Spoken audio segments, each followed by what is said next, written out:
pues muchas veces las historias de otras personas nos sirven de aliciente. Me gustaría, sargento, que nos empezara platicando cómo fue su niñez allá en Colombia, dónde nace el sargento Bernal y cuáles son sus primeros días, ¿no? Eso es muy interesante porque muchas veces los genios, las grandes personas, los grandes héroes, no vienen en cunas con sábanas de seda, vienen desde abajo, ¿no? Entonces nos gustaría que usted nos contara dónde nace el sargento Bernal.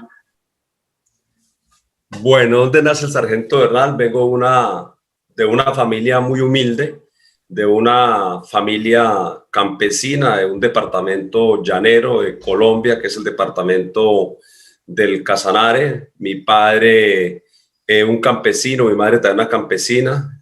Muy jóvenes se conocieron, se trasladaron al departamento del Casanare, y en el departamento del Casanare pasé parte de mi niñez en medio de los cafetales, de la caña, de los cultivos de plátano, del ganado, porque mi familia era agricultores. Y ahí inicié estudiando. Recuerdo que para ir a mi escuela pues me tocaba caminar como 2 horas descalzo por el barrizal y sentarme en una sillita recuerdo tanto, de madera, porque no habían pupitres en esa época. Mi escuela era muy precaria, una escuela de campo. Muchos conocen cómo son las escuelas en el campo. Bueno, ahorita han cambiado mucho, afortunadamente. En esa época pues no manejamos la tecnología que hoy en día manejamos nosotros. Y bueno, mi primaria la hice totalmente en el campo. Ya después mis padres me enviaron, porque para estudiar bachillerato tenía que irme a un pueblo, y de ahí mis padres me enviaron a un pueblito que llaman Nunchía, en el departamento del Casanare, para iniciar mis estudios de secundaria. Recuerdo que me hospedaban donde una madrina y estudiaba de lunes a viernes. En esa época las jornadas eran intensas de estudio, y a veces los sábados mi madrina me enviaba a vender a la calle rellenas, pan y este tipo de cosas, porque el domingo era el día de mercado. Entonces, un canasto, y a mí me daba muchísima pena ir a vender, pues, porque el lunes me cogían, pues, en el salón, y todo el mundo pues se burlaba. Entonces era muy mal vendedor, la verdad era pésimo vendedor, porque era muy tímido y pues me daba pena ir a vender, ¿sí? Y bueno, ahí inicié mi bachillerato, y ya recuerdo que tenía como 14 años cuando vino el tema de la violencia. Hubo una toma guerrillera en mi municipio, mataron casi todos los policías. Mi familia fue amenazada de muerte y tuvo que desplazarse hacia la ciudad de Bogotá, la capital de Colombia. Nosotros, pues siendo campesinos, fue muy difícil llegar a la ciudad de Bogotá, a emprender un nuevo mundo, una nueva aventura. Y recuerdo que pues en la ciudad de Bogotá ya me tocó parar mis estudios. Experimenté 1000 trabajos como vendedor ambulante de cigarrillos, de salchichón, de pan. Trabajé en La Rusa. Aquí La Rusa es echar pica y pala, cogiendo café en el eje cafetero. Bueno, en fin, fue muchísimos trabajos hasta que cumplí los 18 años, pero toda mi vida, o sea, realmente mi niñez la pasé en el campo. Provengo de una familia campesina, y siempre todos los días me levanto a las 5 de la mañana a prepararme mi taza de café, porque recuerdo que mi madre casi a las 4 se levantaba, y en el campo es la primera bebida que uno consume acá en Colombia, es el café para salir a trabajar. Así fue como pasé mi niñez en el campo, por eso adoro y quiero muchísimo el campo. Sí, me platica que usted en su adolescencia vio surgir la violencia allá en Colombia. Y si hay algo característico de los grupos guerrilleros, por lo menos en Latinoamérica, es el reclutamiento de niños y adolescentes. En aquellos momentos también había una especie de reclutamiento por parte del grupo guerrillero hacia los jóvenes. Sí, principalmente mi familia salió por el miedo. Nosotros éramos una familia de 5 hermanos, 4 hombres y una mujer. Y parte de que mi familia salió de ese pueblo, uno fue por amenazas y los otros por temor a que nos reclutaran. Y realmente yo tengo muchos compañeros de estudio con los cuales estaba cursando la secundaria, que fueron reclutados y que hoy en día pues desaparecieron totalmente, ¿sí? Muchos lograron salir, corrieron con la suerte que ocurrió, que salió de forma rápida, pero la gran mayoría de ellos fueron reclutados en esa época. El grupo que delinquía en esa zona era un grupo de las FARC. Entonces a los niños a la edad de los 12 años los reclutaban. Si el padre no quería de forma voluntaria, pues de forma obligada se llevaban a los menores de las escuelas. Incluso recuerdo una historia muy trágica. Mi maestra era una persona muy estricta, ¿sí? Una persona muy disciplinada, y recuerdo que una vez nosotros estábamos en nuestra escuela, llegó un comandante de la FARC, llegó un grupo y la sacó a ella a hablar, que le permitiera hablar con los estudiantes para ver quiénes querían irse para la guerrilla, y mi maestra no cedió, o sea, no quiso que ellos hablaran con nosotros, no permitió el reclutamiento, y a los 5 días llegaron y la asesinaron, y nos quedamos pues sin maestra. Pero eso del reclutamiento de menores es una realidad de los grupos al margen de la ley, no solamente en Colombia, sino en otros países que atraviesan por este tema de violencia o han atravesado por estos temas de violencia. Claro, indudablemente. ¿Cómo veían ustedes de jóvenes a los miembros de las FARC? ¿Le temían, o incluso en algunos países se da que admiren a estos grupos? En aquellos tiempos, la juventud colombiana en general, ¿cómo veía a las FARC? Bueno, normalmente era algo como que los padres a uno le inculcaban no hablar con nadie. Yo recuerdo que de niño a veces en las noches observaba los perros que salían y mi papá decía enciérrense todos, y él era el único que salía, ¿sí? Porque él, pues normalmente llegaban a pedir cosas, gallinas, mercado, y tocaba darles. O sea, uno no se da cuenta, ¿sí? Pero pues el padre a uno no le decía absolutamente nada, ¿sí? Con el fin de que uno de pronto no se involucrara, ¿sí? Entonces, sí me daba cuenta que llegaban a mi casa, tocaban afuera, se reunían con papá, con mamá. Después uno observaba que mis padres llegaban como un poco asustados, pero nadie decía absolutamente nada. Ya después, cuando tenía como 12 años, uno se los encontraba en un camino. Ellos lo abordaban y empezaban a hablarle de cosas del socialismo, de los yanquis, bueno, un pocotón de cosas, dándole a entender a uno que ellos eran el ejército del pueblo, que ellos eran los buenos y que estaban para ayudar a los campesinos. Pero pues uno ya desde niño se da de cuenta. Por ejemplo, me da cuenta que llegaron de mi papá con una lista. Mi papá tenía que darle sus gallinas, sus cosas, lo que ellos exigieran, tenía que acceder a eso, ¿sí? Entonces, pues muchas veces, incluso desplazándose uno a la misma escuela, tenía contacto pues con ellos, ¿sí? Yo creo que una vez íbamos para nuestra escuela, cuando prácticamente quedamos en medio de un combate entre las FARC y el ejército, llegaron los helicópteros. Yo nunca en mi vida había visto un helicóptero, y ese ruido pues me pareció espantoso, que pensé que eran los extraterrestres, y me lancé por un abismo y casi me mato. Era la primera vez en mi vida que observaba un helicóptero bombardeando. Yo nunca había visto pues un helicóptero, porque era campesino, y el susto pues fue tremendo. Llegué todo orinado a la casa pues del susto, porque nunca había visto eso en mi vida. Pero pues eso era un contacto permanente siempre entre el desplazamiento de la escuela o las labores de la finca. Uno iba por los cafetales cuando pronto pues, observaba personal uniformado, pero a veces no sabía si era guerrilla o era ejército, porque nuestros padres nos prohibían hablar con ellos, ¿sí? Sí, en aquellos tiempos el joven Bernal, el adolescente Bernal, pensaba en su futuro, pensaba en qué iba a hacer el día de mañana, en qué profesión iba a ejercer, o tenía miedo de que ese futuro jamás lo volviera a ver por la situación de violencia que tenía allá en Colombia. Bueno, mis padres me decían que sin importar las dificultades tenía que salir adelante y no abandonar mis sueños. Tenía 2 sueños de niño. Uno, ser un gran docente, un educador, porque me gustó, o sea, miraba a mi maestra, que fue un gran ejemplo para nosotros, una señora muy estricta, apasionada, dedicada a dar una clase. Entonces, eso me gustó muchísimo. Y después estuve en la secundaria, estuve en contacto con los padres, con el seminario, y me incliné por ser sacerdote. Hoy en día soy padre, pero de familia.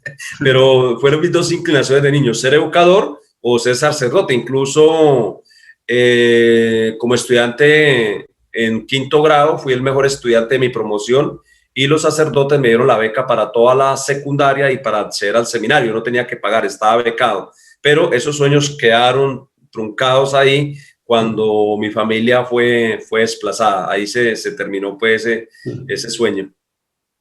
Dicen que cuando uno muere, pues pueden pasar dos cosas. Si uno es creyente, pues podemos decir que se va al cielo, pero aquí en tierra uno vive en los pensamientos. Esa maestra que usted recuerda con cariño, ¿nos podría compartir un recuerdo de los más bonitos que tenga de aquella maestra? Porque según me platica, ella fue su ejemplo. Sí, ella, bueno, se llamaba Isabel, recuerdo mucho, era una señora campesina. Yo la recordaba a ella dando una clase para 5 cursos, primero, segundo, tercero, cuarto y quinto. Wow. Entonces nosotros éramos los más grandes, los de quinto nos hacíamos en la última fila, después cuarto, segundo, tercero y primero. Entonces ella daba su clase. Primero nos colocaba a nosotros un trabajo mientras le daba la clase, y eso fue lo que me inspiró a mí de ella, pues que tenía esa gran capacidad, o sea, ese gran liderazgo, porque era una líder, ese gran liderazgo de manejar, pues, o sea, que uno de pelado, de chico, de juguetón, pero no sé, ella nos colocaba esa disciplina que parecía un sargento mayor del ejército. Nadie hablaba en la clase, era una persona muy concentrada, y siempre se sabía ganar el cariño de sus estudiantes, el aprecio de sus estudiantes con sus buenas acciones. Yo recuerdo que una de las buenas acciones que a mí me apasiona la parte social es que nuestra escuelita no tenía ni siquiera sanitarios. Nosotros para ir nos tocaba ir al monte, y recuerdo que ella con pica y pala nos enseñó a hacer los sanitarios, y nosotros mismos construimos nuestras propias letrinas, nuestros sanitarios, nos enseñaba a pintar la escuela, nos enseñaba que teníamos que ayudar a las demás personas, a ayudar a la iglesia, ayudar a los ancianos, y eso fue lo que realmente a mí más me gustaba de ella, como la parte social, que ella siempre estaba preocupada porque sus estudiantes fueran los mejores y por vivir en una comunidad en armonía. Oh, qué bonito recuerdo. Gracias por compartirlo. Una vez que usted cambia de residencia, ya que inicia a estudiar la secundaria, ¿cómo son sus días ahí? ¿Sigue la violencia a todo lo que da, a rojo vivo? Sí, ya estamos hablando de la época, de la década de los 90. Yo fui desplazado en el año 89, es que eso lo recuerdo tanto. Llego a una ciudad como Bogotá, pues que no se vivía tanto la violencia por ser ciudad capital, pero uno ya empezaba a escuchar las tomas guerrilleras en los departamentos, en los pueblos. Entonces sí, los carrobombas, por ejemplo, bueno, y entonces uno de niño ya en la ciudad pues era un mundo totalmente diferente. Yo venía a un mundo donde no veía televisión, donde escuchábamos las noticias por un radio que mi papá tenía. Ya llegar a Bogotá, pues vivimos en unas chozas muy humildes en Ciudad Bolívar, que llama acá en Bogotá. Ciudad Bolívar era una parte muy marginal de la ciudad. Diríamos que eran invasiones, eran suburbios, como se llaman, y nosotros llegamos donde una prima que tenía una casita hecha de cartones y de plástico, y ahí vivíamos. Ni siquiera teníamos agua potable. Nosotros cerca de ir a las 5 de la mañana a recoger agua en carro tanque para llevarla, y no se podía uno bañar todos los días porque no había agua. Entonces, pues en esa época era muy difícil. Yo ya estaba por cumplir los 18 años, y bueno, ya pues sabiendo que ya me llamó la atención como el tema del ejército, y empezaron mis pensamientos como hacia irme al ejército, pero mi mamá sobre todo se oponía a eso porque me decía que todos los días estaban matando soldados, que la situación del país estaba muy complicada para que me fuera para el ejército. Más sin embargo, mi papá siempre me apoyó porque mi papá fue militar. Mi papá participó en el famoso Bogotazo, que fue la muerte de Jorge Eliezer Gaitán en el año 1945, cuando se empieza a desatar la violencia en Colombia, ¿sí? Que incluso eso da lugar al surgimiento de la gran parte de los grupos al margen de la ley de Colombia. Entonces, mi papá, por al ser militar, ya conocía cuál era el mundo militar, y me decía que, bueno, que si eso era lo que a mí me gustaba, pues que me fuera. Pero mamá sí era muy, muy temerosa, pues, por el tema de los titulares amarillistas de las noticias todos los días. Sí, sí, lo entiendo. ¿Usted ingresa a estudiar al ejército o entra de lleno ya a trabajar como personal militar? Bueno, a mí me tocó pasar por todo en el ejército porque resulta que como no había culminado mis estudios de secundaria, yo no pude ingresar a ninguna escuela. Aquí tenemos, en esa época existían las dos escuelas, que era la de carreras suboficiales y la carrera oficiales. De pronto a mí me llamaba la atención ser un oficial del ejército, ¿sí? pero en esa época, pues realmente la carrera recuerdo que costaba como 5 millones de pesos. O sea, 5 millones en esa época era muchísimo dinero. Mi familia pues no tenía esa plata porque que nosotros perdimos todo. Y el otro inconveniente era que no había terminado, me faltaban 2 años para finalizar mi bachillerato. Entonces me tocó irme como soldado regular, o sea, prestar mi servicio militar. No podía hacer nada más que ir a prestar mi servicio militar. Entonces me fui a prestar mi servicio militar, que en esa época en Colombia eran 24 meses. Y prestando mi servicio militar yo decía, bueno, ya en los primeros 6 meses fui seleccionado como soldado destacado, o sea, me ascendieron a un grado de dragoneante, pero pues seguía siendo un soldado. Lo único que era un soldado destacado, ¿sí? No fue posible terminar en esos 2 años porque en esa época el soldado regular tenía que patrullar. No fue posible poder tener oportunidad de estudiar, de culminar mis estudios, por los cuales no pude yo ingresar y tampoco tenía la plata para ingresar a la escuela. Terminé mi servicio militar, 2 años, y en esa época existía algo que llamaba la carrera de soldado voluntario. En Colombia, la mayor parte del ejército son soldados, pero soldados de carrera, ¿sí? Entonces, pues para soldado voluntario no se exigía ser bachiller. Entonces yo vi una oportunidad ahí y me tocó ingresar como soldado voluntario durante 2 años. En esos 2 años lo que hice fue validar mi bachillerato, culminar mi bachillerato, y a los 2 años, después a 4 años ya en el ejército, fue que pude ingresar a la escuela de suboficiales a hacer carrera. Aquí uno inicia como alumno en la escuela, como en todas las escuelas militares, y pues lógicamente que tiene que reunir unos requisitos, tanto académicos, militares, para poder ascender al grado. Y en el año 1999 me gradué como suboficial, en esa época como cabo segundo del Ejército de Colombia. Ah, muy bien. Me dice que soldado voluntario. ¿Quiere decir que ustedes no les pagaban absolutamente nada o les daban algún apoyo económico? Cuando estaba de soldado regular, lo que le dan a uno le alcanzaba para comprar la pasta de dientes, el cepillo y lo de aseo. Yo recuerdo que mi servicio militar fue algo como duro porque pues mi familia no tenía plata. A veces uno observaba los domingos, que eran los días de visita, todo el mundo con su familia, comiendo pollo, Coca-Cola, y uno pues pasando salida, dice acá en Colombia, ya a veces miraba la cola todos los días que la gente estaba comprando gaseosa, cosas, pero pues yo no podía hacer eso porque no tenía con qué comprar. O sea, a mí lo que me daba me alcanzaba solamente para mi betún, mis cosas. Ya de soldado voluntario en esa época, sí me pagaban un sueldo, ya tenía un sueldo porque ya era de profesión. En esa época recuerdo que eran como 120.000 pesos colombianos, equivalente, pongámosle a unos, ¿qué? $30, era en esa época, más, sí, más o menos. Ya se alcanzaba para comprarse sus ropas, sus cosas, y pues para ir más o menos bien, o sea, como, y no gastaba uno absolutamente nada porque le daban los uniformes, la alimentación, y vivía dentro del batallón, porque el soldado, pues a nosotros daban un permiso. En esa época, cada 5 meses nos daban 10 días de permiso para ir a visitar nuestra familia. Entonces ahí sí ya tenía un sueldo, pero pues era un sueldo muy bajo. Un sueldo muy bajo. ¿En qué unidad causa alta por primera vez? Estamos hablando infantería, caballería, artillería. Bueno, yo fui caballero. Llevo la caballería porque presté mi servicio militar en una unidad de caballería por ser llanero, porque era llanero, montador de caballos. Entonces recuerdo que una vez había un desfile el 20 de julio y siempre a los llaneros, pues sabía que todo llanero sabe montar caballo. Entonces me pasaron a la escuela de caballería para participar del desfile jineteando uno de los caballos. Pues era muy diferente yo montar a caballos a pelos y nada, y ya ir a montar un caballo pura sangre, eso ya era una cosa totalmente diferente. Entonces fui de caballería. Cuando ingreso a la escuela, cuando ingreso a la escuela, ya me direccioné por otro lado. Ya empecé a encontrar esa pasión en la sanidad. Entonces ya me direccioné hasta la sanidad, y porque en la escuela ya uno escoge el arma, ¿de acuerdo? Entonces ya en la escuela, pues mi arma fue la de sanidad, y me gradué como enfermero de combate del ejército.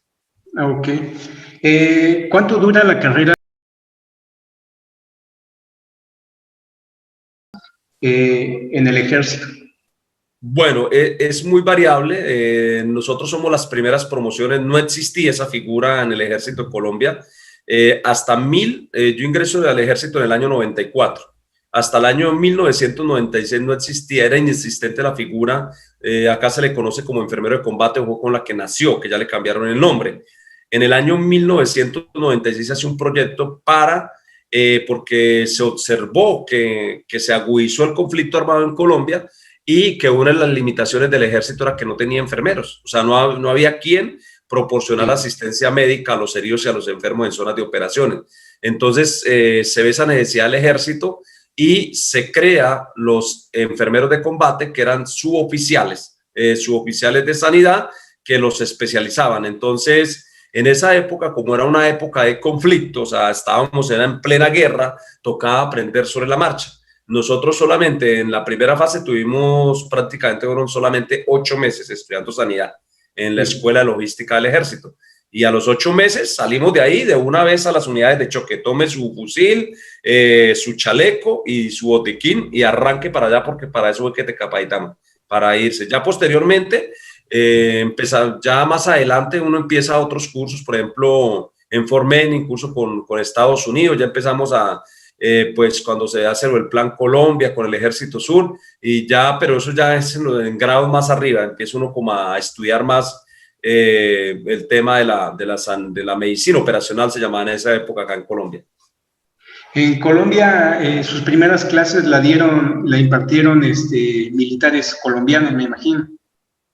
Bueno, yo tuve dos tipos de profesores. Tuve profesores militares colombianos y recuerdo un paramédico estadounidense. También era un sargento mayor. También nos impartía clases. O sea, como había cooperación entre los dos países, en algunas oportunidades nuestros profesores también eran personal que venía de los Estados Unidos y nos brindaba cierto tipo de capacitaciones, teniendo en cuenta que ellos tenían un sistema médico mucho más avanzado que el nuestro. Así es. Me dices que paradójicamente ustedes se estaban entrenando, pero al mismo tiempo tenían que efectuar en la vida real esos conocimientos que adquirían. ¿Es así que ustedes tomaban clases y un día podían ir a combatir y el siguiente día volvían a clases? ¿O ya se habían terminado tus estudios de enfermero de combate? Fueron solamente 8 meses, nada más. 8 meses. 8 meses y no sé, por la situación del conflicto, no habían enfermeros y necesitaban ya desplegar la gente y nosotros de una vez fuimos. Y yo recuerdo que yo duré internado en la selva, fueron alrededor casi en unidades de choque de forma continua, casi 10 años. O sea, 10 años casi sin tener casi la oportunidad de capacitarme ni nada. Ya después fue que tuve, ya casi cuando alcanzaba el grado de sargento, que tuve la oportunidad pues de empezar a capacitarme un poco más, pero todo prácticamente nos tocaba sobre la marcha.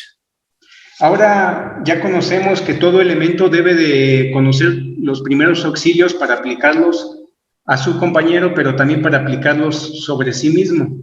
Y estamos hablando de primeros auxilios ya en combate. En aquellos años en Colombia ya se tenía la preocupación por capacitar a cada uno de los miembros del ejército en atenderse a sí mismo y atender a los demás. No, pienso que ha sido el grave error de la gran mayoría de los ejércitos y nuestro error también, porque todos los heridos se enfocaban hacia una sola persona. A un enfermero de combate que en esa época, yo recuerdo en el año ya 2000 incluso, era un enfermero de combate por cada 36 hombres, o sea, en esa época le llamaba pelotón acá, o contraguerrilla.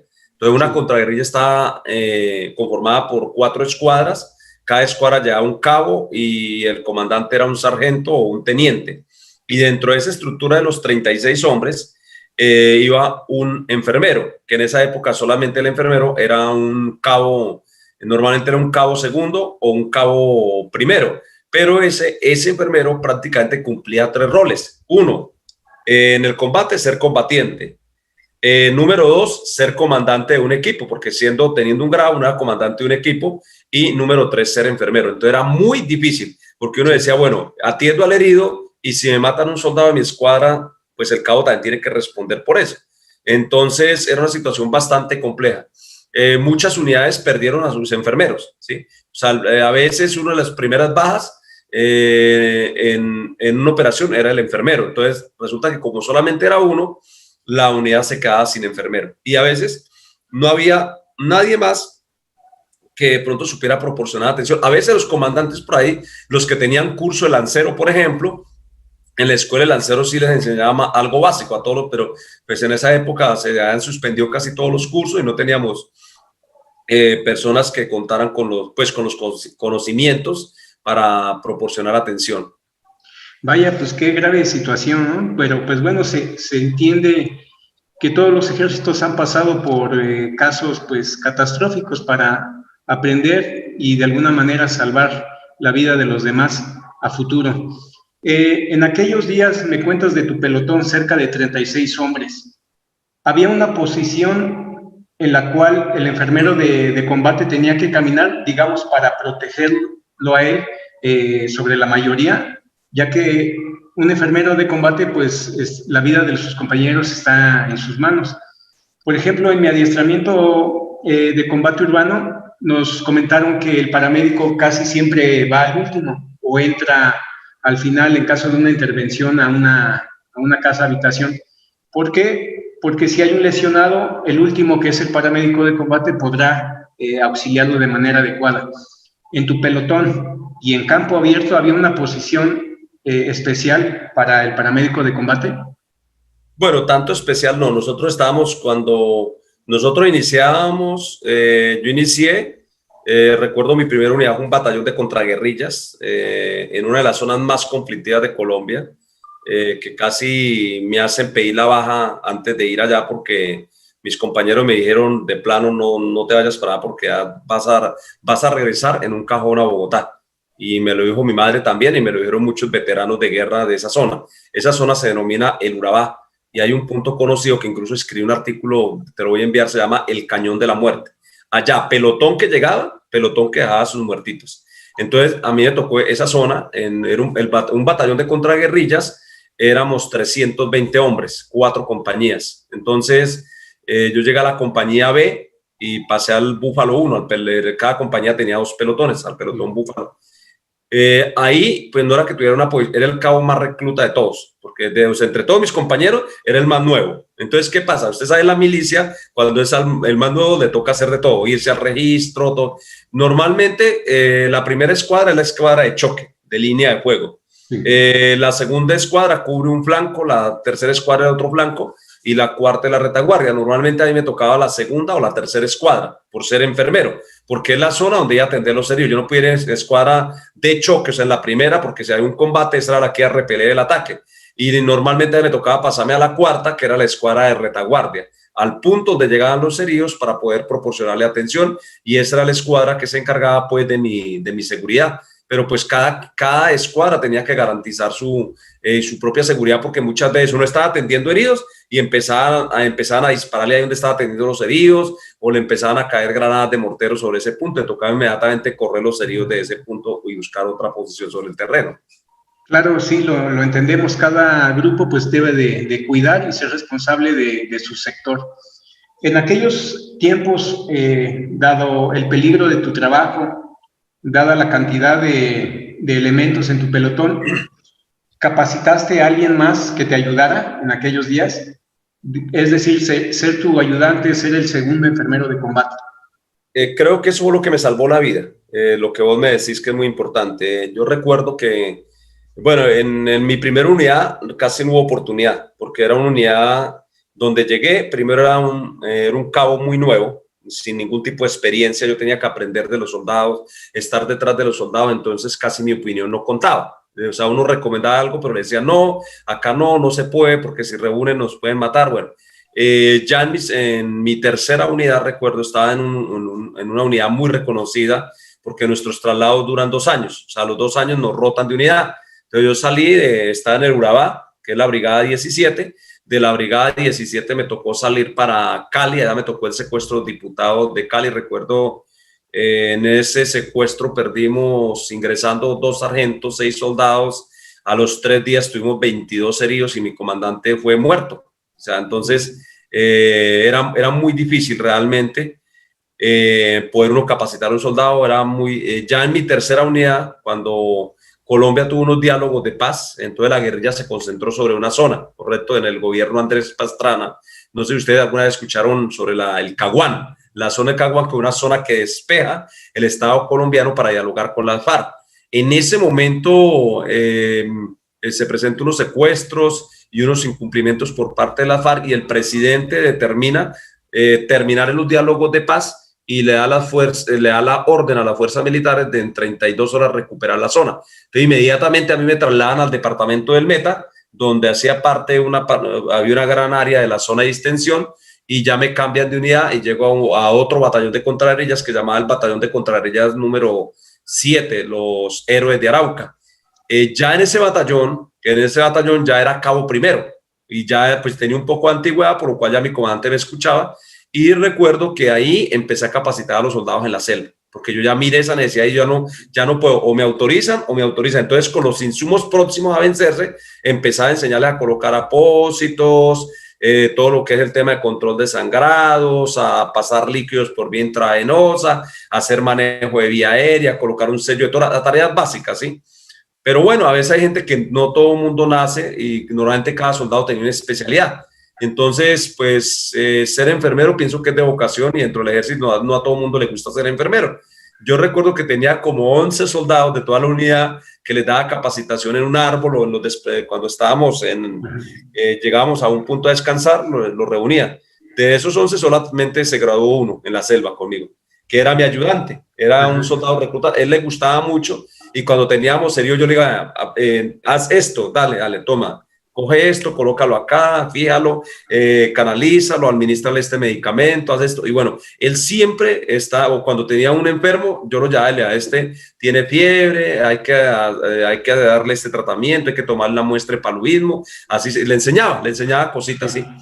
Y recuerdo, por eso en el año, ya estamos hablando del año 2003, íbamos en una misión operacional y en esa época está en un grupo especial, que era una unidad especial, y ahí sí ya éramos solamente 14 hombres, porque era una unidad especial. Entonces, en esa época estaba de comandante de la primera escuadra, ¿sí? Y entonces nos emboscaron a las 5:30 de la mañana, mirieron el soldado de la ametralladora, que estaba avanzando hacia una posición, y a mí me pegaron 2 tiros en la pierna, y gracias a ese soldado que habíamos capacitado, ese fue el que nos salvó la vida ese día. Tomó mi botiquín y nos proporcionó atención a los 2 heridos. Ah, muy bien, qué bueno. Entonces, indudablemente, la mayoría de nosotros lo sabemos, pero podemos decir y garantizar que el conocimiento bien efectuado salva vidas. Es lo que pienso, ¿no? ¿Usted qué nos puede decir de eso?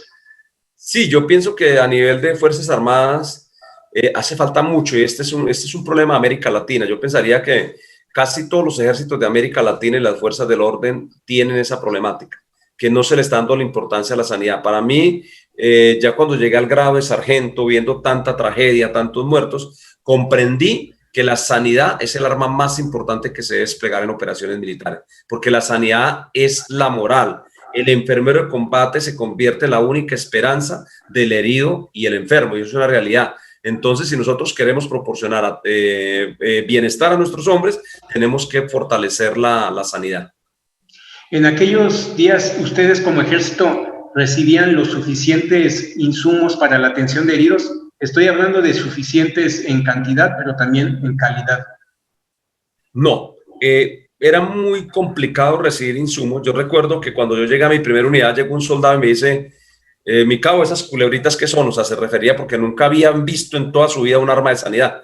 Ellos conocían la infantería. En esa época solamente el ejército colombiano tenía 4 armas, que era infantería, caballería, la artillería y los ingenieros militares. Entonces mi arma era muy nueva. Entonces todo el mundo, ¿qué son las culebras? O sea, refiriendo al caduceo que ya sobre mi hombro. Yo le decía, no, es mi insignia, soy enfermero de combate. Entonces llegó un soldado y me dijo, bueno, como usted es enfermero, por acá le tengo el botiquín. Y yo pensé que me iba a pasar con un botiquín y me pasó una bolsa plástica negra con unos cuantos insumos. Por ejemplo, en esa época se daba mucho lo que era la solución salina, catéteres, equipos de hemoclisis. Se tenía la percepción de que canalizando una vena y pasar líquido a chorros iba a salvar la vida de la persona que estaba perdiendo sangre o estaba gravemente herida. Entonces eran muy precarios. Cuando a mí me pasan ese botiquín, me comunico con papá, porque uno duraba en esa época 6 meses en la selva interno, entonces la comunicación era por carta, y le digan papá que fuera a los almacenes militares, me comprara un botiquín y me lo enviara por encomienda. Y que ese botiquín llegó como a los 2 meses a mi unidad, una lona de 3 compartimientos, y ahí empezó a realizar. A mí me faltaban insumos, pues no eran en esa época, pues los apósitos eran de tela, parecido a los apósitos que utilizaban en la guerra del Vietnam, y a veces entre nuestros compañeros, entre los mismos soldados, nosotros hacíamos colecta, acá se dice la vaca, o sea, cada quien aportaba para fortalecer en mi botiquín, pero en el caso mío, si a mí no me daban los insumos, yo los compraba, incluso de mi misma plata, porque ya empecé a tomar conciencia de eso, y los soldados y los mismos, el resto de cuadros me colaboraban para comprar insumos, y pues al menos en mi unidad sí llevábamos un buen botiquín dotado con pues prácticamente con todo, no porque nos llegara, sino que nosotros mismos adquiríamos los insumos. Sí, lo entiendo, es la problemática de los ejércitos de América Latina. También hemos vivido esa lamentable situación. Quisiera preguntarle, sargento, si alguna vez usted se vio la necesidad de atender soldados enemigos. Bueno, fueron muchas veces. La verdad, mi primera experiencia fue con dos subversivas, dos guerrilleras de las FARC, que estábamos en un punto que llama el Cañón de la Llorona, en el Urabá, en combates, en una operación de andaban desplegado alrededor de 6.000 soldados, porque era una operación muy grande, y como a las 10 de la noche escuché yo que alguien en el centinela gritaba alto, alto, alto. Entonces, cuando escuchamos otra voz de una mujer, imagínense, escuchar la voz de una mujer en la selva, no disparen, no disparen, nos entregan, no disparen, no disparen. Entonces, cuando nos acercamos, era una guerrillera que traía a otra guerrillera. Estaba levemente herida, pero ellas dos habían escapado de su columna guerrillera porque la chica estaba embarazada.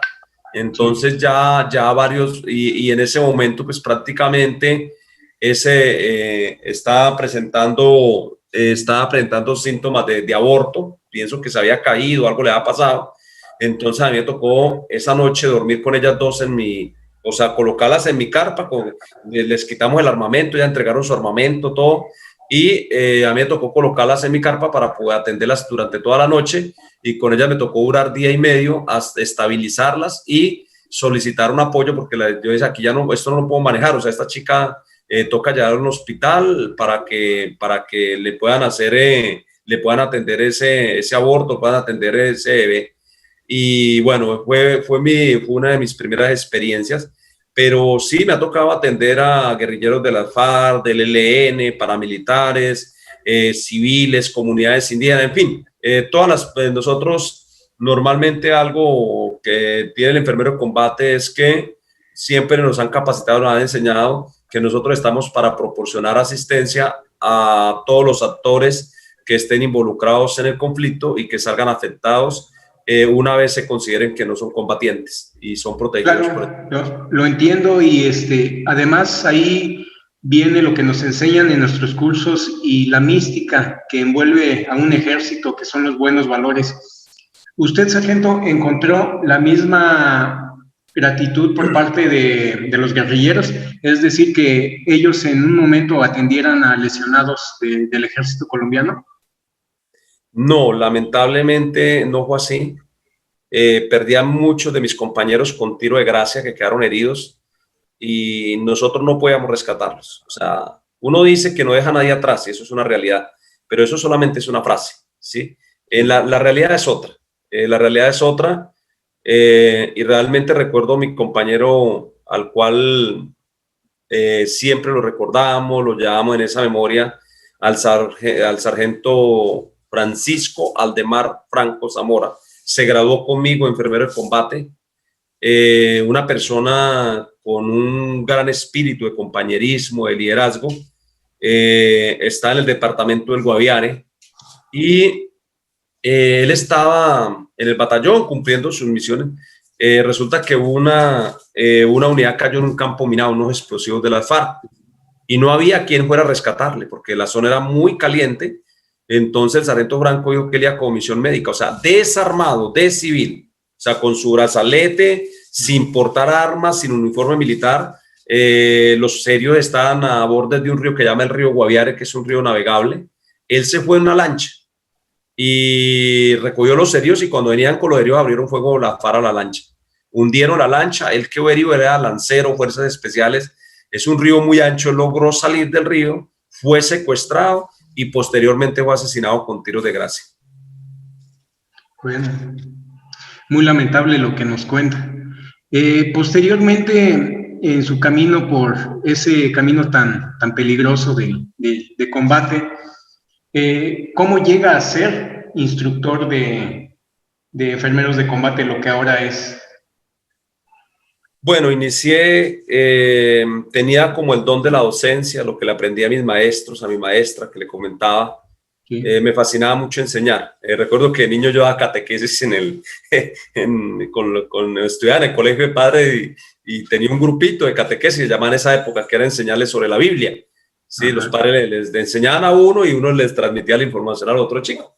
Entonces, ya en el año 2005 tuve la oportunidad, en el año 2001, de participar en el primer curso interescuelas con Estados Unidos, acá en Colombia, donde vinieron instructores de los Estados Unidos y fue uno de los primeros cursos que llamó Interescuelas a nivel de América Latina. Entonces, un curso muy bueno porque ya nosotros empezamos a observar que teníamos serias debilidades en nuestra capacitación, en nuestra formación. Y ahí empezó una relación muy buena. Conocí a personas de Estados Unidos y yo soy muy inquieto. Entonces empezamos a intercambiar información y ya estuve la oportunidad que cada vez que ellos venían, aún los primeros que llamaban era al sargento Bernal. O sea, Bernal, vente para acá que usted es bueno, usted en esto le gusta y colaboren. Yo inicié como alumno de ellos y terminé como instructor de ellos. Bueno, y fue algo muy bueno. En el año 2005 iniciamos un proceso de capacitación, o sea, fue una iniciativa que le pasé a mi comandante, me la autorizó para empezar a capacitar soldados. Ya en el año 2011 tuve la oportunidad de irme para el Hospital Militar Central, que fue nuestra escuela de guerra. Es el principal hospital de América Latina donde atienden heridos, que está ubicado en la ciudad de Bogotá. Y aquí, cuando yo llego a este hospital, pues llegué y al día siguiente fue el terremoto de Haití. Entonces, no, me estaba presentando el número 3, cuando yo, sargento, ya quite ese número 3, tiene 3 horas, empaque su maleta y vaya hacia el aeropuerto porque tienen que arrancar para Haití. Yo, ¿cómo? No, sí, te vas, cuando te regreses acá vuelves a tu puesto.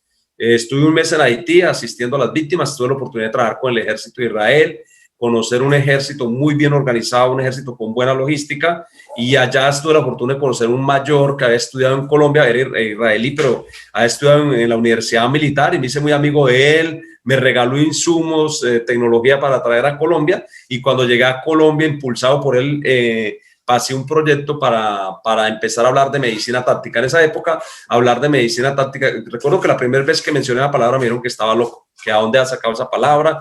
Yo les mostraba los manuales de los Estados Unidos. No, eso, ¿quién dijo eso? Que medicina táctica, o sea, haciendo referencia al TS3. Y bueno, recuerdo que la primera vez que pasé el proyecto para capacitar fue rechazado. Me lo devolvieron, así como entregué, no, esto no. Claro. Ya después llegó un señor general con el que yo había trabajado, entonces este general ya me conocía, entonces un día ingresé a su oficina, tenía confianza del general, me rechazaron esto, su superior me dijo que no, o sea, ahora usted que está con un superior, le estoy pasando nuevamente y usted sí me va a entender porque usted estaba conmigo en el área de operaciones. Entonces él me dijo, claro, Bernal, tiene toda la razón. Él firmó y autorizó, y ahí iniciamos con la escuela de enfermería del hospital a realizar capacitación a las diferentes unidades del ejército que envían a Bogotá, empezando por los grupos ISDA de rescate en combate. Y fue algo muy maravilloso. Recuerdo que en esa oportunidad capacitamos alrededor de 1.200 soldados. Era totalmente gratis. Les impartíamos un curso avanzado de TS3 de 15 días. Y bueno, fue algo maravilloso, fue mi primera experiencia y ya empezó esa interacción con los médicos de Estados Unidos, con 2 grandes médicos que mis reconocimientos para ellos, al mayor Fran Ramos y al mayor Collins, a David, que es un paramédico sobreviviente de Somalia, a Ricardo Flores, otro que mi profesor también fue paramédico sobreviviente de Somalia, de allá del año 1993. Ellos fueron de los Estados Unidos mis 4 principales maestros. Wow, qué interesante. Aquí en México yo tuve la fortuna de ser de uno de los primeros paramédicos de combate adiestrados por por personal que fue al extranjero a su vez a capacitarse. Aquí tuve choques incluso con médicos y enfermeras, porque indudablemente el campo de batalla es muy distinto a una área clínica. ¿Usted qué recuerda? ¿Recuerda algún choque técnico que haya tenido con algún médico o alguna enfermera, algún personal del campo clínico? ¿Y en Bueno, qué circunstancia lo tuvo? con mucho, me han echado hasta la madre. Yo incluso recuerdo que tu país ha tenido choques con varios. eh, yo he viajado, pues gracias a eso he tenido la oportunidad de viajar alrededor de 14 países de América. Incluso México ha sido el país donde hemos hecho un trabajo maravilloso, por ejemplo, en el estado de Michoacán. Pero recuerdo que cuando llegué, por no a mencionar la unidad por seguridad, llegué a una unidad de patio y cuando empecé a hablar del tema de los torniquetes, casi me sacan de la oficina, o sea, empujones. ¿Estás loco? ¿Quieres que los soldados pierdan las extremidades? No sé, usted se quiere volver para el área, me amenazaron tanto, te quiere devolver para el área con su equipo de fusil. Y es más, yo insistí y claro, a los 8 días fui trasladado. Por radiograma el comandante me sacó y dijo, usted viene con idea loca acá, te vas a patrullar y me mandaron otra vez. Llegando del área, yo tenía que permanecer en esa unidad 2 años y recuerdo que solamente estuve como 12 meses porque tuve conflictos con un médico. Él era un médico, no menciono, en esa época el señor era mayor del ejército, pero, y no, además, ni siquiera médico, era odontólogo especial, un odontólogo, y él era, pues, era el que manejaba la parte médica. Imagínate, un odontólogo manejaba toda la parte de médica de la unidad. Entonces, no, vamos a capacitar, no, la negativa a toda hora. Tuve varios choques con él, él tenía muchas influencias a nivel de ejército y me hizo trasladar por radiograma. Otra vez me tocó en mi equipo, mi fusil, e irme para el área.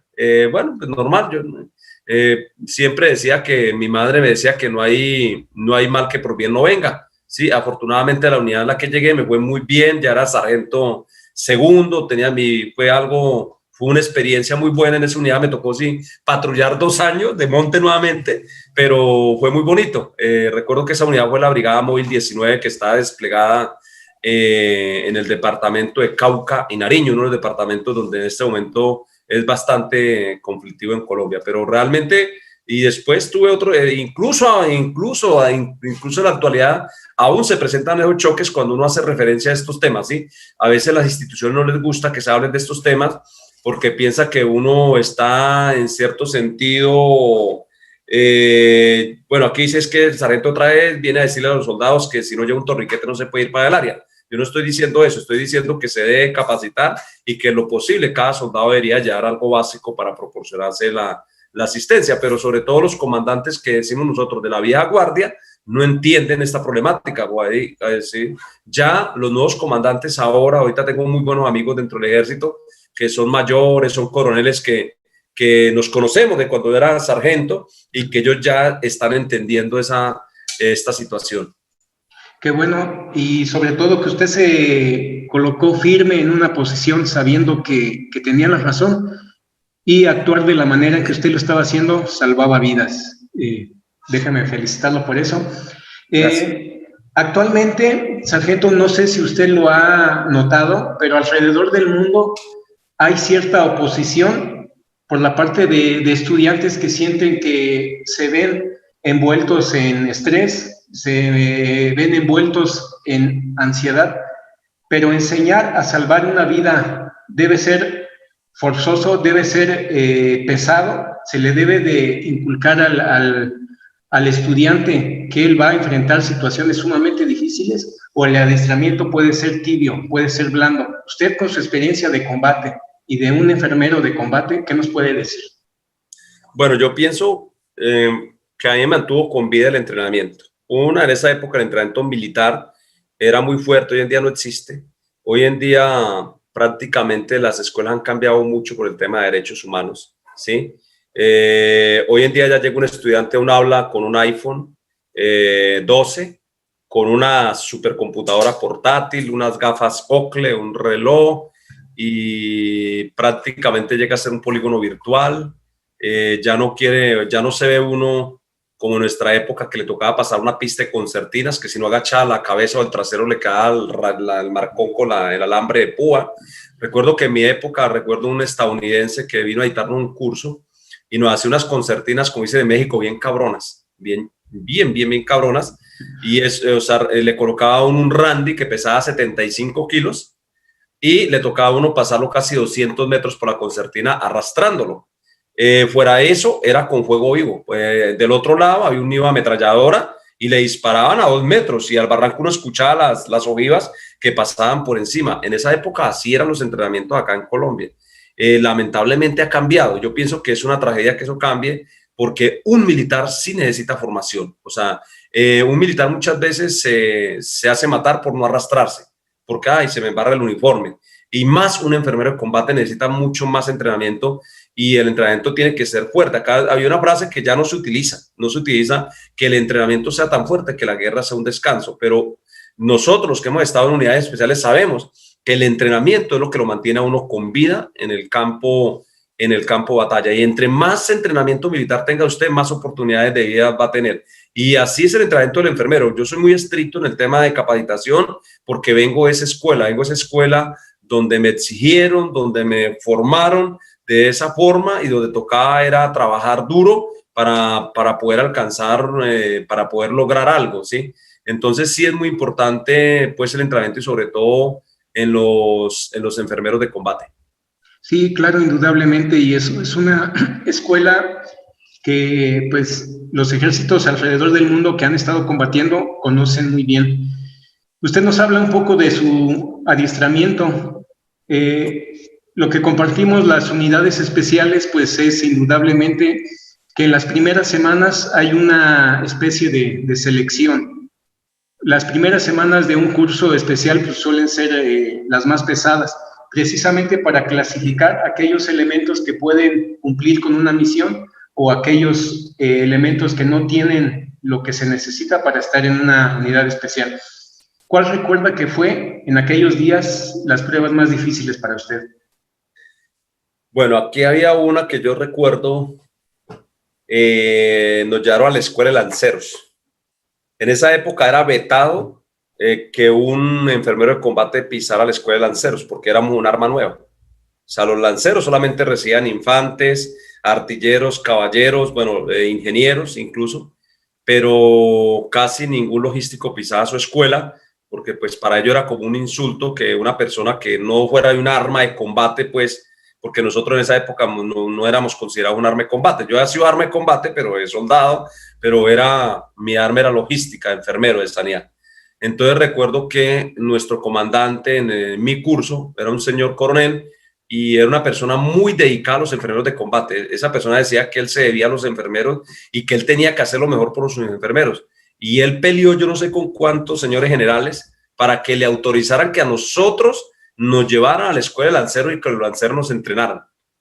Claro, y le aprobaron. Fue el único curso de suboficiales de sanidad del ejército que estuvo alrededor de 25 días en la escuela de lanceros haciendo el curso de edad, o sea, un curso.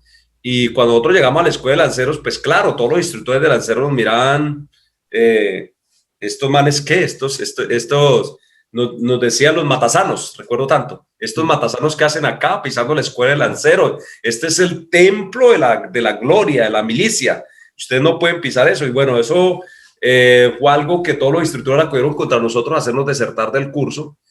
Afortunadamente, pues yo considero que mis cursos son muy buenos, todos eran excelentes, son excelentes suboficiales, y nosotros dijimos de aquí, así salgamos con los codos pelados, con lo que ellos quieran, pero mi coronel, nuestro comandante hizo el esfuerzo y aquí así no vamos a dormir los 20 días, pero aquí todos vamos a salir y vamos a enfrentar esto y vamos a salir.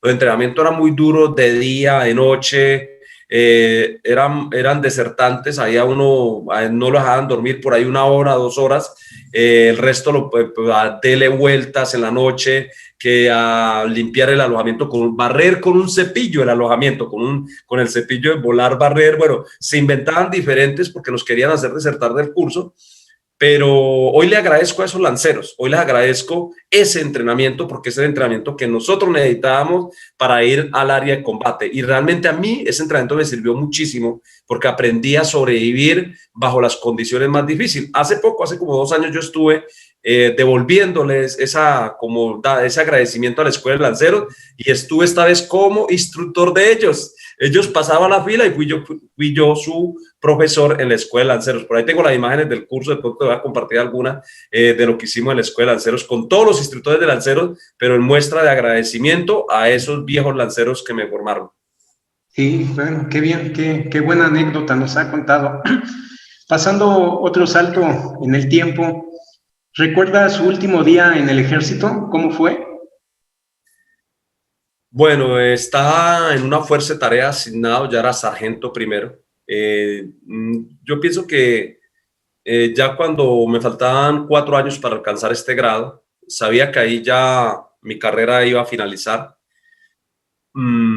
Ya cumplía mis 20 años, podía seguir dentro del ejército, pero no podía hacer todo lo que yo quería. Yo tenía un proyecto más grande, fue un juramento prácticamente que le hice a mis soldados cuando, creo que en 3 oportunidades ellos me rescataron.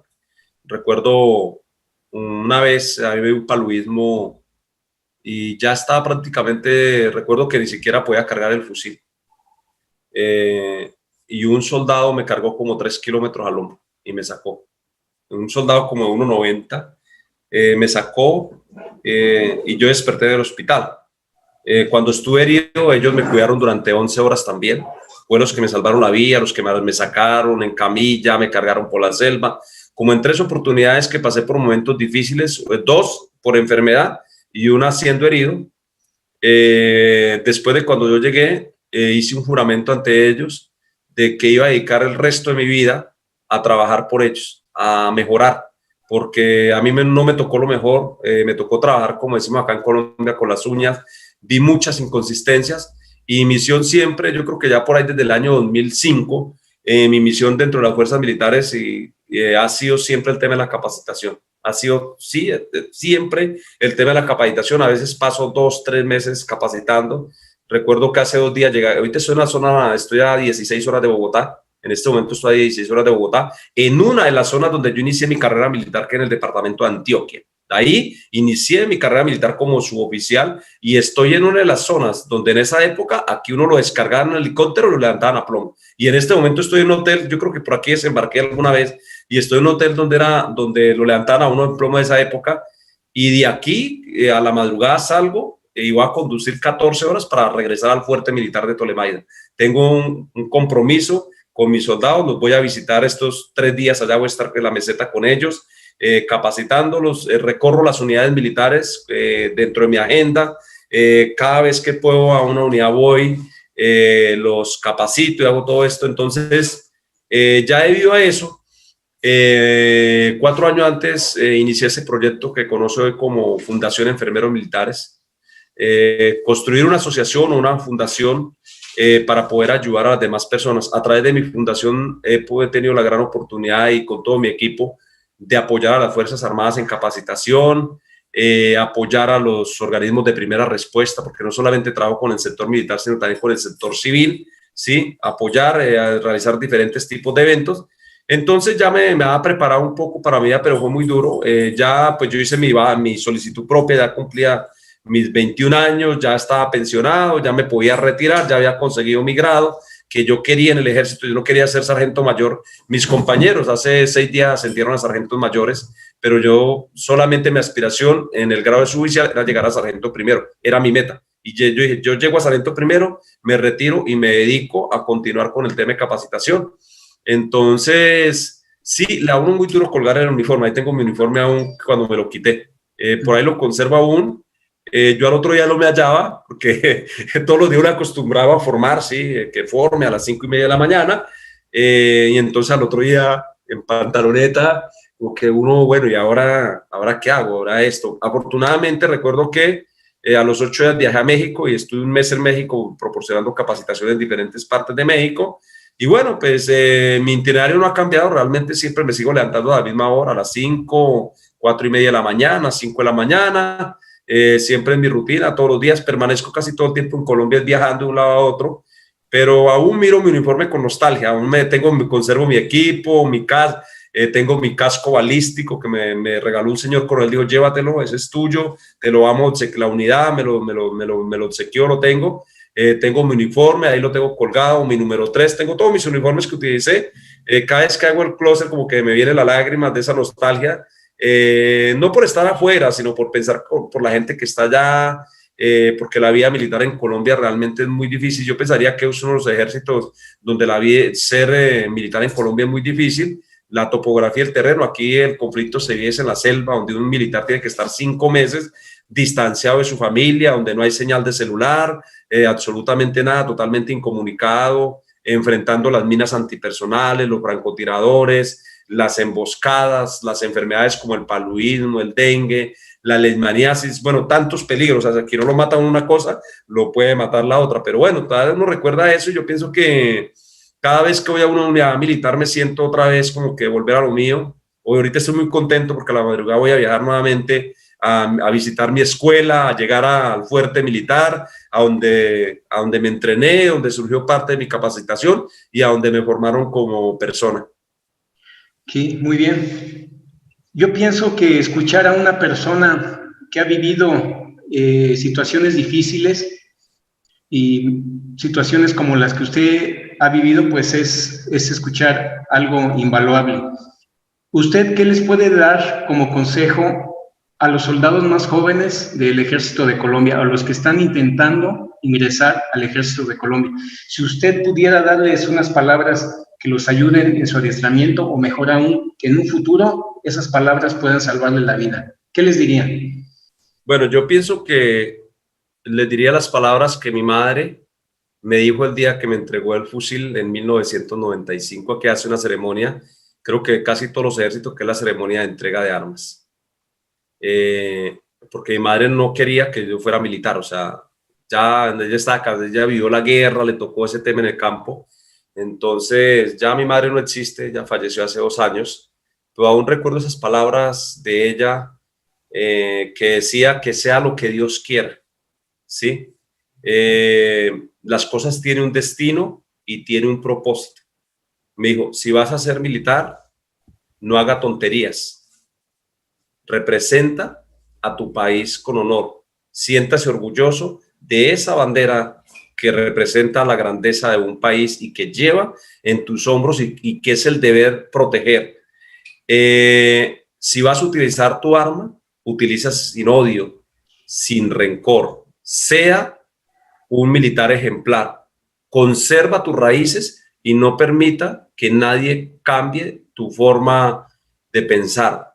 Ayuda a tu pueblo, porque si vos no haces eso, tu país te va a condenar, tu familia te va a condenar y Dios te va a juzgar. O sea, si quieres ser un militar, sea el mejor militar del mundo. Y eso es lo que le digo a mis soldados y siempre lo he dicho. Si van a ser un militar, represente ese uniforme con orgullo, siéntase orgulloso de tener ese uniforme, pero no vaya a hacer estupidez, ¿sí? Porque lamentablemente a veces nuestra imagen o la imagen de una institución tan importante como son las Fuerzas Armadas, su nombre es manchado por una minoría y por esa minoría pagan todos. Entonces es el consejo que les doy a los soldados: sean buenos soldados, y si ve que esa no es su vocación, mejor retírate y búscate otra cosa si eso no es lo tuyo. Sí, así es, muy, muy bonitas palabras y muy valiosas. Pues bueno, ya casi para finalizar, pues quiero agradecerle este tiempo que usted me brindó. Gracias por invitarme a su prestigioso canal y sobre todo, pues cuando lo tenemos aquí en México para una capacitación con uno de los mejores enfermeros de combate. Bueno, yo tengo un gran aprecio por el pueblo de México y les voy a contar por qué fui a México. Duré 20 años para conseguir ese sueño. Por eso le digo a los jóvenes, no se detengan. En la vida todo es posible, pero soñar no cuesta nada. Resulta que mi padre, cuando estábamos en la finca, tenía una grabadora y a él le gustaba mucho la música de Antonio Aguilar y Vicente Fernández. A mí también me gusta mucho la música de Antonio Aguilar, Vicente Fernández.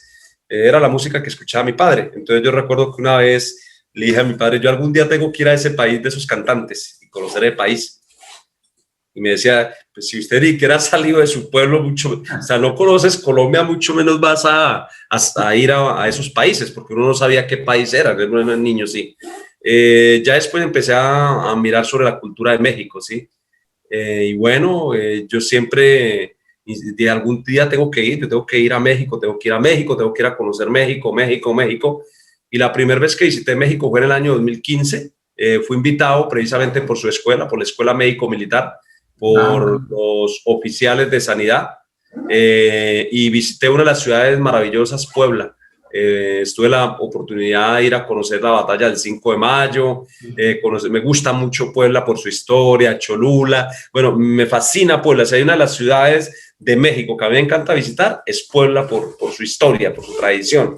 Entonces estuve en Puebla y en el año 2018 tuve la oportunidad de conocer el rancho Vicente Fernández.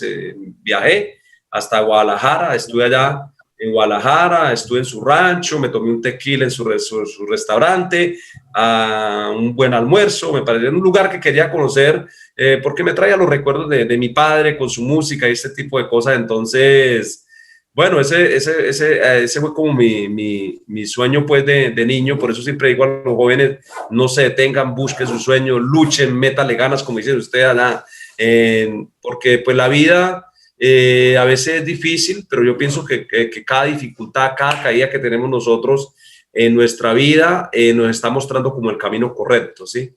Y que a veces de los errores aprendemos. El éxito son caída tras caída, y de cada caída nosotros vamos aprendiendo. Lamentablemente hoy me he quedado prácticamente, he seguido trabajando, he pasado por muchas dificultades, como el secuestro de mi hermano, fue secuestrado por las FARC también, asesinado, la muerte de mi otro hermano por grupos al margen de la ley en la ciudad de Bogotá también. Perdí 2 hermanos a consecuencia del conflicto, la muerte de mi tercer hermano. O sea, te conté al principio que éramos una familia de 5, en este momento solamente queda mi hermana. Perdí a mis 3 hermanos, perdí a mi madre también. A veces eso me dio duro, sobre todo la pérdida de mi madre, de mi último hermano, sobre todo mi último hermano, que para mí era mi mejor amigo. Quería no continuar con esto, ya pararla, pero recordaba de pronto alguna vez cuando él me dijo, yo soy su seguidor número 1.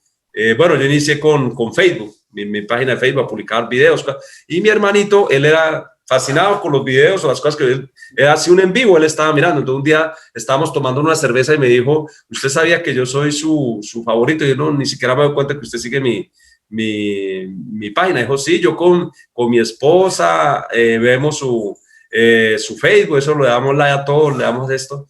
Y él me dijo, no pare, continúe porque yo quiero verlo más arriba de eso. Y bueno, entonces recordé las palabras de mi hermano y dije, no voy a continuar, voy a seguir adelante, voy a meterle ganas. Y pues pienso que en la memoria de mis 3 hermanos y de mi madre no me queda otro camino sino que continuar adelante y demostrar de que estamos hechos para grandes cosas. Sí, bien, pues maravillosas palabras. Pues quiero despedirme de usted reiterándole mi respeto, mi admiración. Esperemos un día esté en nuestro canal y sobre todo aquí en México. Y quiero decirle que aquí tiene las puertas de nuestra casa abiertas para usted. Aquí tiene un amigo, aquí tiene un hogar. Cuando quiera venir, pues es bienvenido. Y nuevamente, gracias por este tiempo en su canal. No, gracias a usted por compartir también este espacio. Pienso que un espacio que también sirve a nuestros jóvenes, a las personas que nos escuchan. Acá hay muchos fieles suscriptores que vienen de Facebook, de Instagram. Realmente yo soy, como dice el ejército, soy recluta en YouTube. Me decían, pues, ¿por qué no publicas en YouTube? Yo inicié el año pasado, incluso creo que como en mayo, con YouTube. Todavía me falta aprender, todos los días aprendí algo y bueno, por recomendación de ellos, decidí pues empezar a publicar en YouTube. Aún pues estoy aprendiendo. Pienso que estos espacios son supremamente importantes y felicitarlo a usted también por ese trabajo enorme que realiza en México, y vuelvo y reitero, mi gran aprecio y admiración por el pueblo de México, porque cada vez que yo llego a México me he sentido como en mi casa. Tengo grandes amigos en México, la verdad, médicos, bueno, de todas las especialidades, de todas las áreas tengo amigos allá, y realmente me he sentido como en mi casa cada vez que voy a México. Cuando me regreso, siempre me regreso por esa nostalgia. El año pasado no pude viajar, me tocó cancelar mis compromisos por el tema de la pandemia. Este año tenía que ya estar en México en marzo, tuvimos que posponer el evento, pero ya en el mes de mayo ya es una realidad. Vamos a estar en una de las partes que me gusta, me fascina, que es San José de Teotihuacán. Me gusta ir por las pirámides, la historia, y vamos a estar con un curso. Probablemente me pegue la rodadita por ahí a León, Guanajuato, a Monterrey y a Morelia, que siempre voy a visitar cada vez que voy a México. De verdad, muchísimas gracias. Bueno, muchachos, ya los dejamos. De verdad, agradecerle, como dicen por acá, a nuestro parcero de México. Muchas gracias. Espero conocerlo en persona allá en Teotihuacán en el mes de mayo. Por ahí te voy a enviar la invitación si quieres ir a firmar allá, o hacemos un en vivo allá desde las pirámides de Teotihuacán. Les he prometido hacer un en vivo de allá, desde el Zócalo de Ciudad de México. Y bueno, lo voy a hacer una vez llegue a Ciudad de México. Entonces, de verdad, muchísimas gracias. Este también es su canal. Aquí en este canal nos consideramos todos una familia. Yo no los considero como simples suscriptores, sino como mis amigos, mis hermanos, mi comunidad. Y cada día uno se esfuerza más por dar lo mejor de sí. Y yo a veces les pido disculpas, mi contenido no está muy bien editado. Yo a veces lo tomo el celular y lo subo. Soy malo para editar. Hasta ahora, por ahí, Mere José me enseñó a cacharrear con Filmora. Estoy aprendiendo ahí, viendo tutoriales en YouTube para tratar de publicar un contenido más profesional. Pero ahí vamos trabajando, muchachos, y ustedes son nuestra fuente de inspiración. Ustedes son las personas por las cuales nos levantamos todos los días a tomar una cámara, un celular y a grabar un contenido con amor, con bastante compromiso y sobre todo con responsabilidad social. Un saludo a todos. Gracias, mi hermano allá. Un saludo para toda la audiencia de México. Y bueno, la próxima vez vamos a estar en su canal, así que váyanse preparando porque vamos a fijar la fecha para hacer este en vivo, pero ya desde su canal. Muchísimas gracias y una feliz noche a todos. Que Dios los bendiga. Cuídense. Hasta luego. Hasta luego.